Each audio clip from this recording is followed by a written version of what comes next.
Let's actually get started. Hi, everyone. Thank you very much for joining us today for our fourth session of the APMG certification program. Today, we will be talking about PPP project timelines with Chris Kane. Chris Kane is an expert in infrastructure and PPPs and is the president of P3 Collaborative. I will turn it over to him. And thank you, Grishma. And let me see if I can get control of my slideshow here. It's great to be with you today to discuss the PPP project lifecycle. I'm going to focus on timeline, but I really want to give you an overview of the entire PPP process, and also just discuss what occurs in each stage.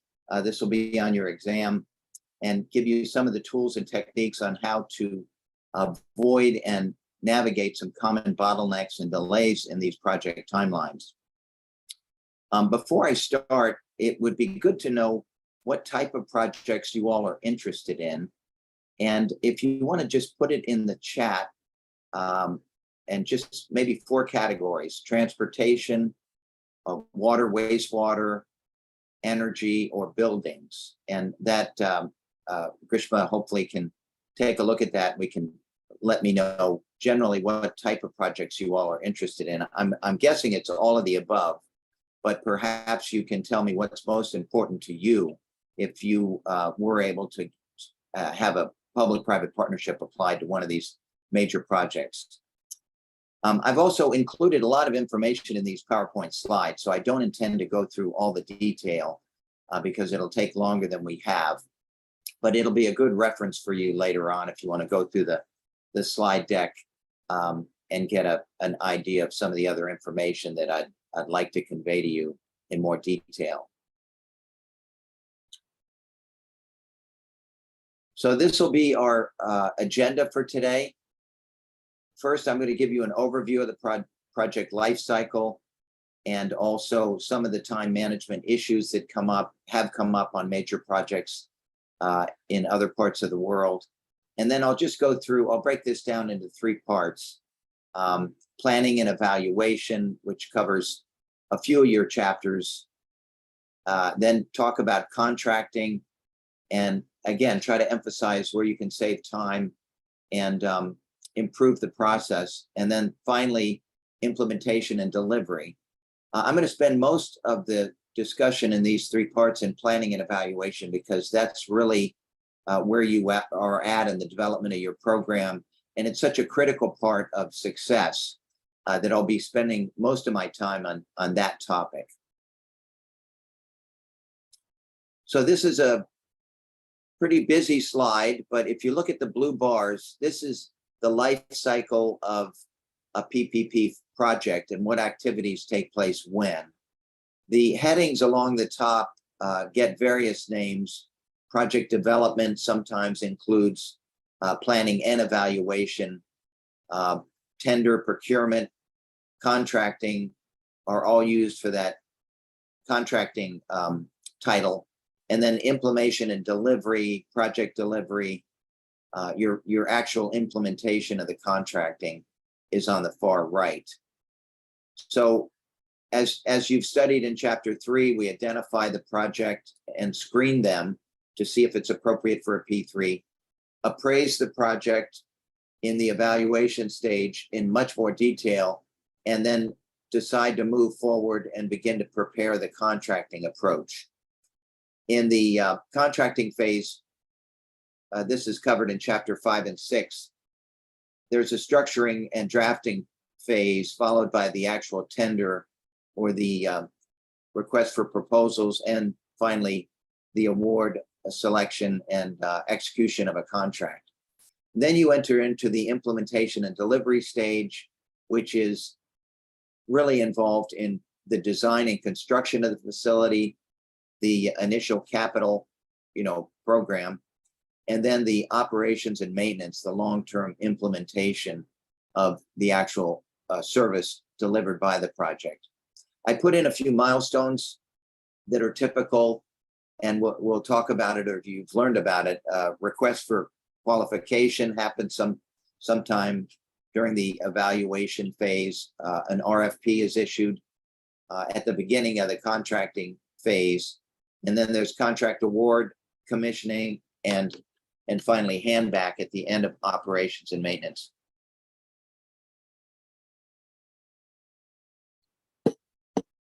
Along the bottom, I've put an ideal timeline. This is very optimistic, very optimum, but this gives you an idea of what it might take to put in a job,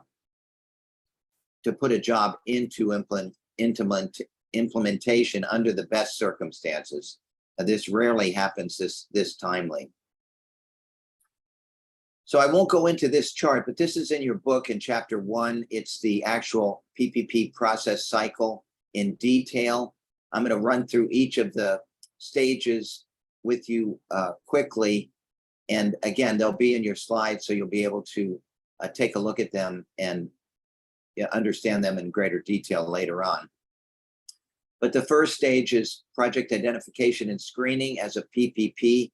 This is an initial assessment. You'll hear the term value for money, cost benefit analysis. It's the first test of whether or not you should go forward with this project at all. And secondly, whether you should spend the money and time to go forward with the additional expense to do it as a public-private partnership. Each of these stages has an outcome and a decision. And this decision is to go to the next stage, which is a full appraisal of the project. This is covered in chapter 3, I believe. And here you refine and pre-design the work to get a better understanding of what the actual costs will be and whether the project will make sense financially. Again, at the end of this cycle, the green light is to move forward to the structuring and investing in the procurement process. So in some countries, this is a necessary step to go to procurement. You have to have a full feasibility study. Then we go to the structuring and drafting of the tender documents and the contracting approach. You want to have a reference design laid out, a very good scope.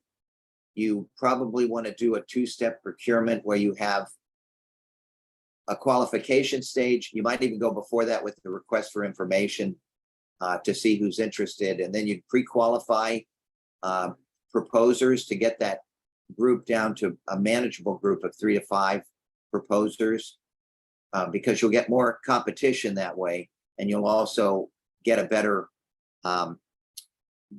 product, because people will be worth it'll be worth proposals to spend the money if they know the competition has been down selected already, and it costs quite a bit of money to propose on these projects. Let me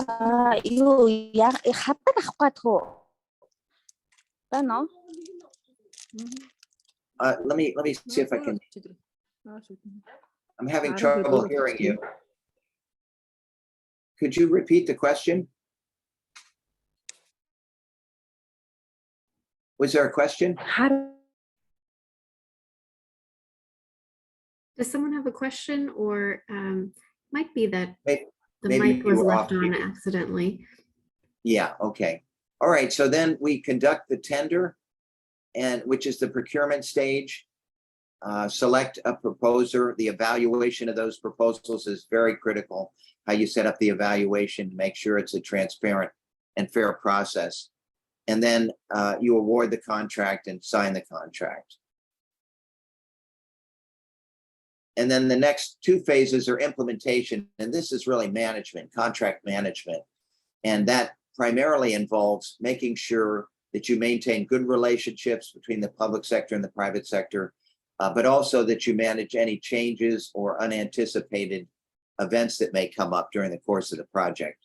So this happens first during the developing and design, build, construction of the project and commissioning.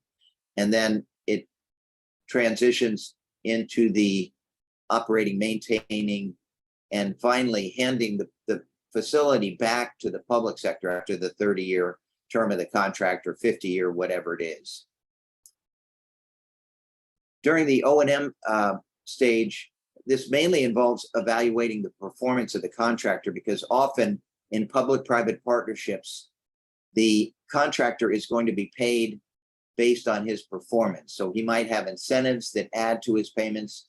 He might have penalties or offsets that are taken away from his payment plan if he doesn't meet the performance criteria. So this is a really important part of the P3 process. The other thing is the handback of the facility. You need to make sure that the contractor that's doing the operation and maintenance and the P3 principal is going to give you the project in a condition that you contracted for. So they can't run it down where it needs a great deal of work to get it back to good operating condition. It needs to be handed over in good operating condition. So that's a critical part of these agreements, is they call it the handback provision, when the project is given back to the owner.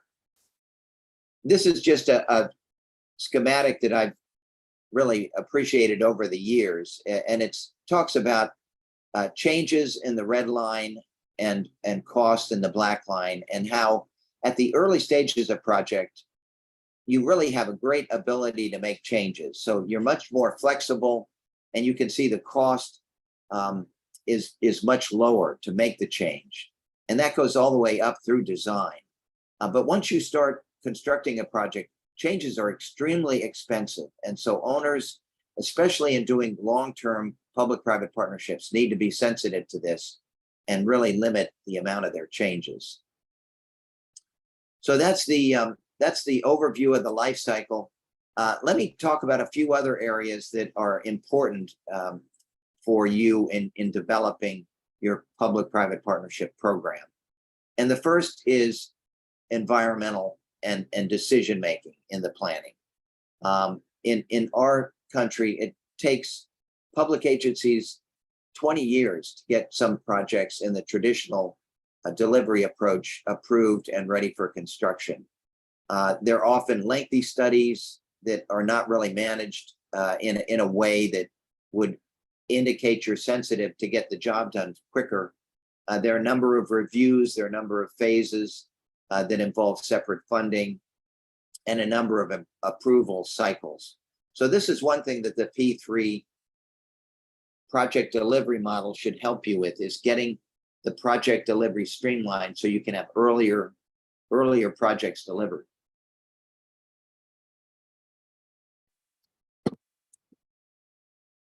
I won't go into this, but a study recently in 2020 on P3s claims that of mega projects, these are very large projects, over 1,000 projects, the value of disputes exceeded 48 billion, which is plus 30% on these projects, and some of them can be a lot greater percentage than that. Plus the resulting delays typically were 71% beyond the original schedule. So this is an area where you really need to pay attention. We had a project here locally, a transit project, commuter rail project in the Washington, D.C. area, and a very good article was written about it because it was in the newspapers. The project had a number of problems, and it was a public-private partnership, which also draws a lot of attention. And there were many, many challenges, including the environmental process after the approval, right of way, which is a critical part of the project, is to make sure you have the land available at the time the project needs the land. And in this case, there were a number of parcels that had not been acquired and were delayed. There were third-party agreements, which are also important to look at, again, in the planning and evaluation stage. And then in this case, the state changed the environmental rules around stormwater, which is happening because of changes in climate and the increasing storm intensity. But nonetheless, it really affected the project. And then really important to these projects is to have a really good dispute resolution system, because conflicts will result in any major project, and you need to be ready for it and have a good plan. So as I said, the inefficient dispute resolution was one of the major problems the authors of this article pointed out. There was a right to terminate. There was a dispute review board, which I'll talk about later, which wasn't used. And then the time frame for the contracting officer and the state to make decisions was very lengthy, 6 months to review appeals. So there was just not enough time on a project like this to get decisions made and disputes resolved. So at this point, let me go into the first part that I wanted to cover, which is planning and evaluation. And again, this covers a lot of ground, really everything up until the procurement process. And there's things that can be done differently during this phase. Consensus building, I'll talk about, joint fact finding, and most importantly, really good feasibility studies so that you know that the project makes sense financially and that there's public support, a legal foundation, regulatory foundation, socio-economic issues are addressed. All of this needs to be worked out in pretty good detail ahead of time if you want a successful project. Decision-making for these projects is very often very complicated, especially when a country or a state or a region is doing it for the first time. They may have multiple agencies that are involved in approvals, and they may have serious conflicts between different stakeholders. And so you need a process to make the decisions that need to be made during development. And a process that has been written about a lot at the Harvard program on negotiation here in Boston, Massachusetts, and by a number of thought leaders. There's a real structured process that can be implemented to build consensus for a project, which is a general or widespread agreement. So it's greater than 51%, which is often all you need in a state approval or a government approval. It's trying to get much more wider agreement. It's not achieving unanimity, but nearly unanimous. So you want to get as many people involved as possible, and you want it to carry on beyond the decision to go with the project, but continue through the implementation of the project. So you don't have people down the line bringing lawsuits and doing actions which will delay and increase the cost of the project. So it's an investment that needs to be done in the decision making, but it can be done very successfully, and it will help your project succeed. These are some of the steps outlined in the steps that have been developed from the Harvard thought leaders and MIT as well in New England. But basically, you convene with a project champion. You need somebody that's going to be the figurehead, that's going to bring people together, that has the respect of most of the community and the government. Second step is to clarify responsibilities. Third step is to deliberate and discuss and negotiate. And then step 4 is to decide, make the decision you need to make. And 5 is to make sure you have an implementing agreement, which kind of captures what you went through. This picture here is from COP26 in Glasgow, Scotland, which I attended as an observer, but it was very interesting to see the consensus building process at the UN level, very complicated with over 170 countries. And the UN's definition is really almost unanimity. So anybody that's unhappy can cause there not to be an agreement, which is really not the consensus building I'm talking about.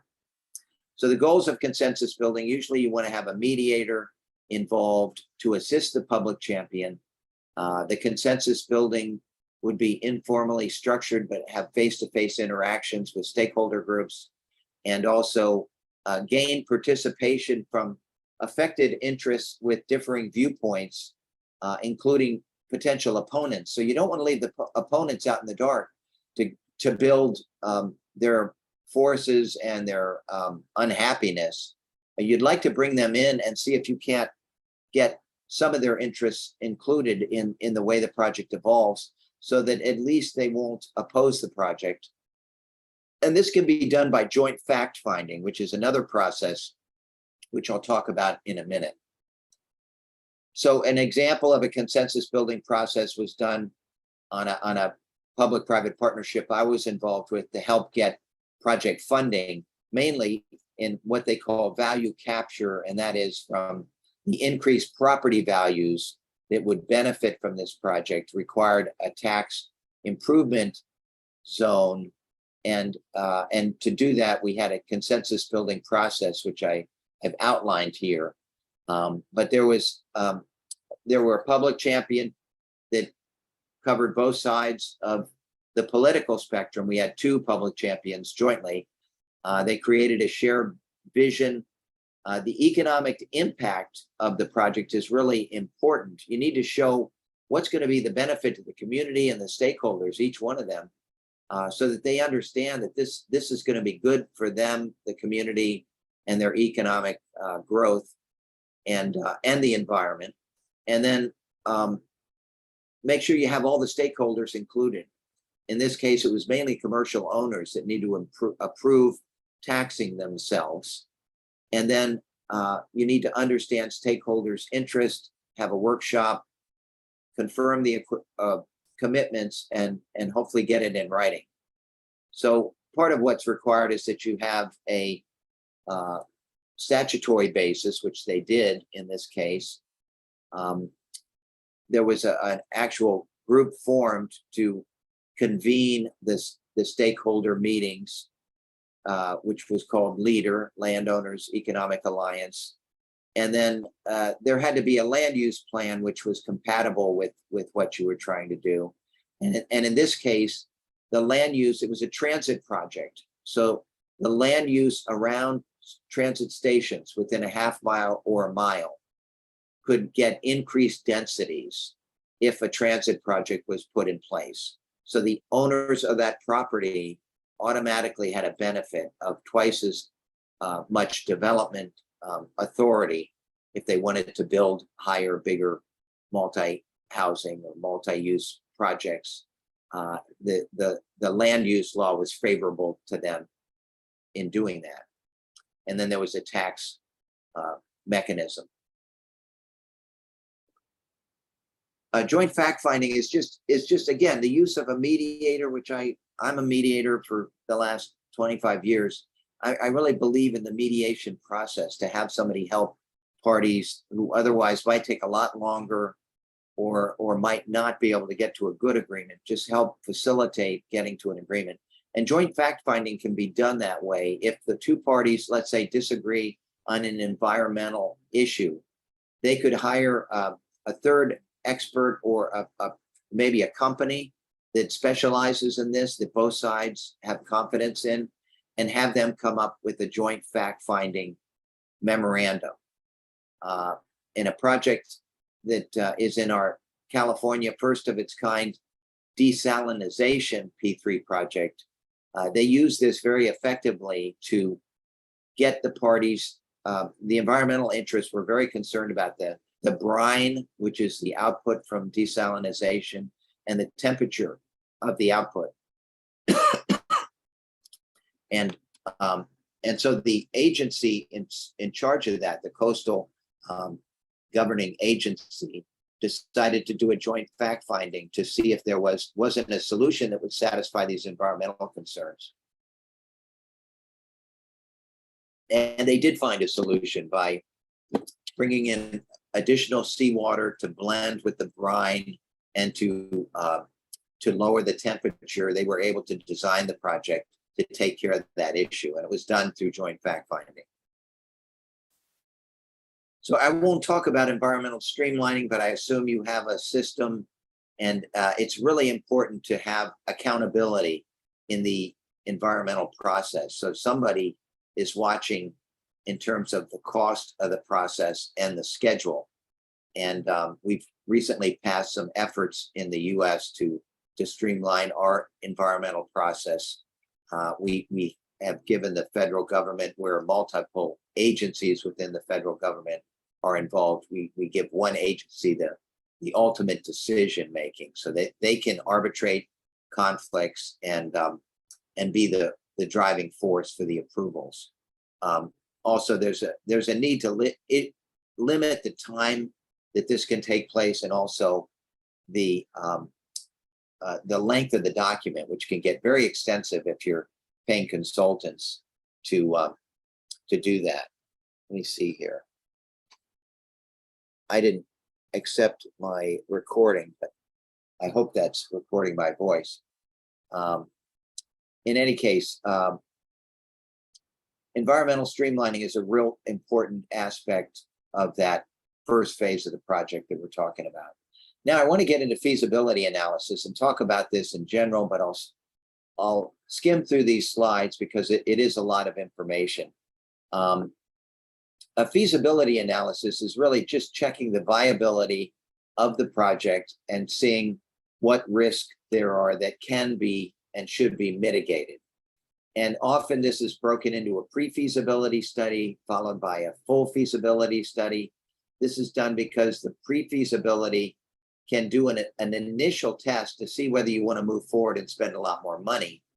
And if it does pass that first hurdle, then the feasibility study goes into a lot more detail and gives the industry a better understanding of why this project makes sense and it's worth them competing to try to win it and move forward.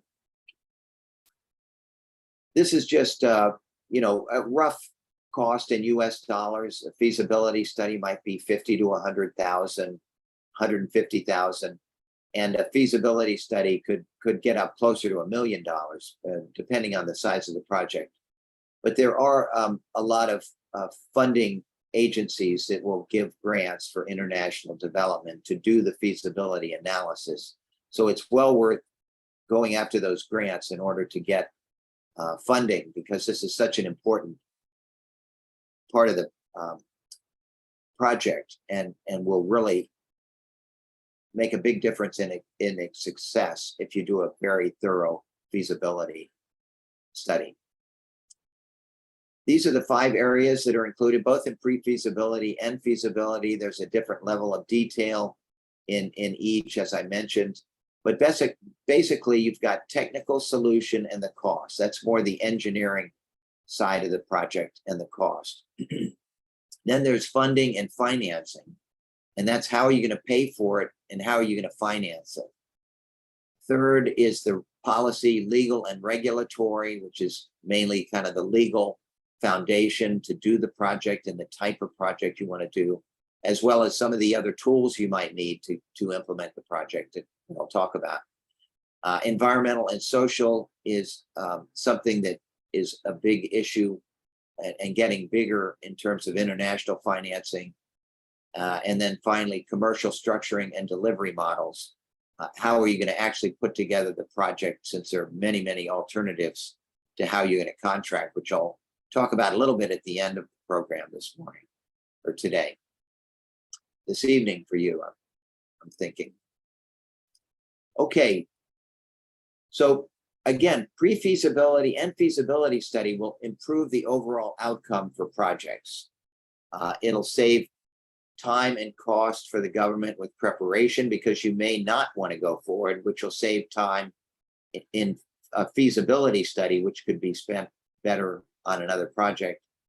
You'll determine whether the project seems viable, better allocation of resources, looking to see if there are any fatal flaws that might prevent a private developer or concessionaire to be interested in the project.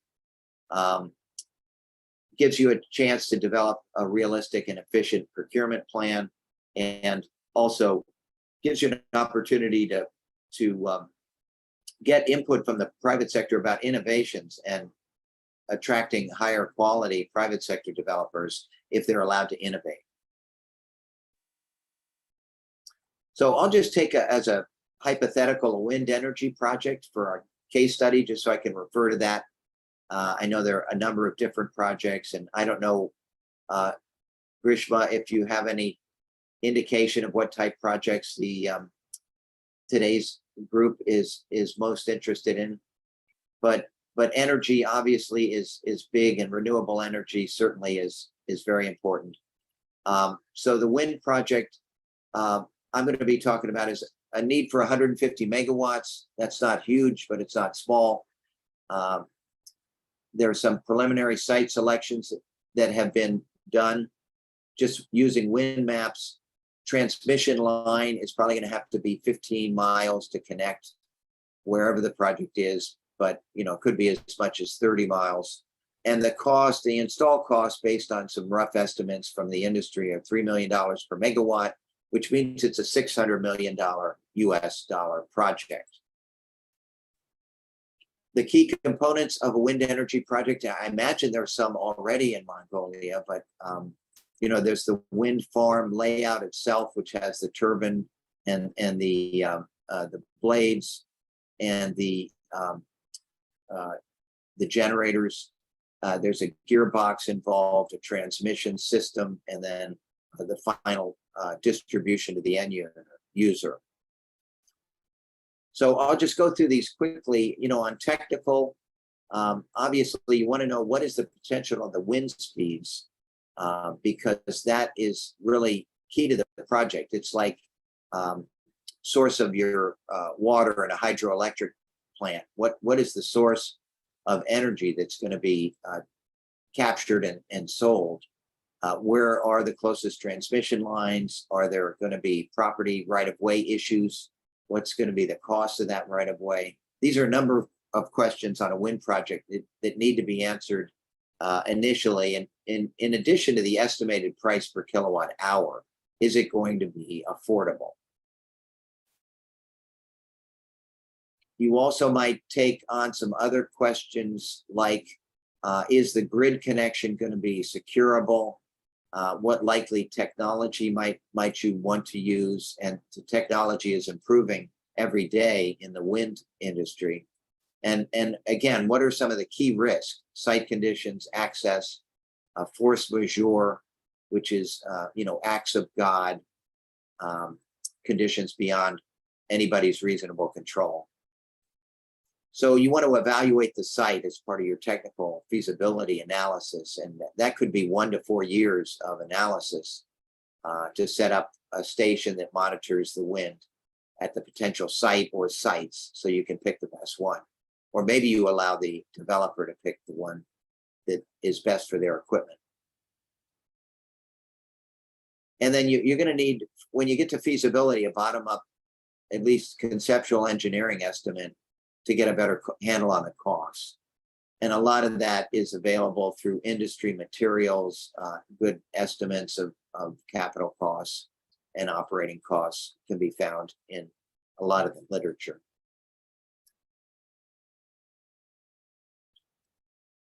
And next we move to funding in the planning and evaluation stage. How is the project going to be funded?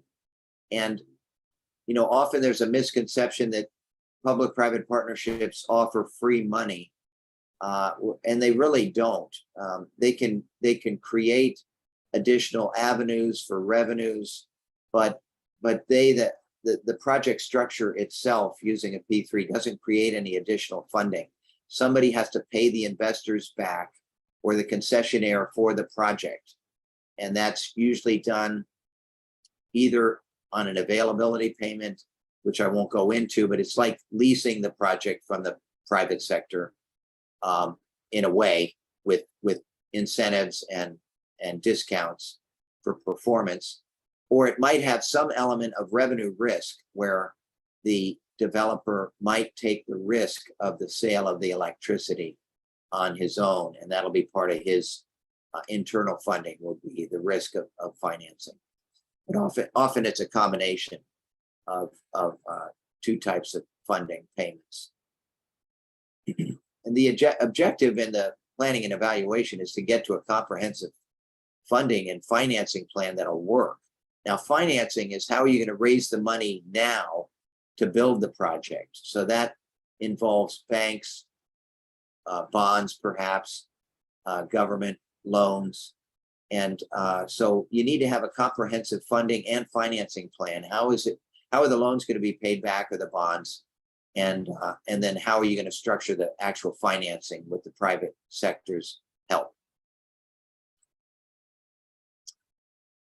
So once you are close to a realistic financing plan, you're going to really have to see whether there's a gap in the financing, whether the government is going to need to come up with some of the financing, whether there's a shortfall of capital, and also, more importantly, system operating funds. You need to have the money to maintain that project over the life of the project, or the private sector needs to have the money. So this is a good way to lock in your operating and maintenance costs over a long period of time, because you'll have a contractual commitment to make those payments.